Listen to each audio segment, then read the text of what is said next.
একটা সুন্দর সকালে ছোট্ট রাফি যখন বাড়ির উঠোনে খেলছিল, হঠাৎ একটা দুঃখী চোখওয়ালা ছোট বিড়াল ছানাকে দেখতে পেল। বিড়ালটা ভিজে ছিল আর তার গা কাঁপছিল ঠান্ডায়। রাফি দৌড়ে গিয়ে একটা ছোট কম্বল আনল, বিড়ালটাকে মুড়িয়ে দিল আর তার পাশে বসে বলল, তুমি আমার বন্ধু হবে। বিড়ালটা ধীরে ধীরে গা গুড়িয়ে রাফির গায়ে উঠে এল।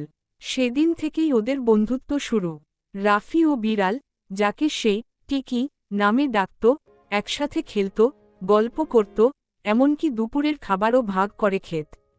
টিকি রাফির খেলনা লুকিয়ে রাখত, আর রাফি হাসত, যেন একটা ছোট্ট রহস্যের খেলা চলত তাদের মধ্যে।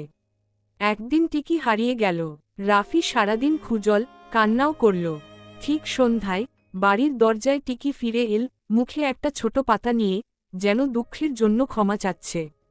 সেই দিন থেকে রাফি বুঝে গেল, বন্ধুত্ব মানে শুধু একসাথে থাকা নয়, একজনের জন্য অন্যজনের অপেক্ষা করাও বন্ধুত্বেরই অংশ।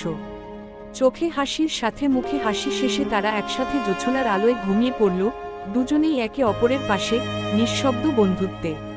তোমার যদি এই গল্প থেকে কোনো বিশেষ বার্তা বা আরও কিছু চান, আমি আনন্দের সাথে যোগ করব।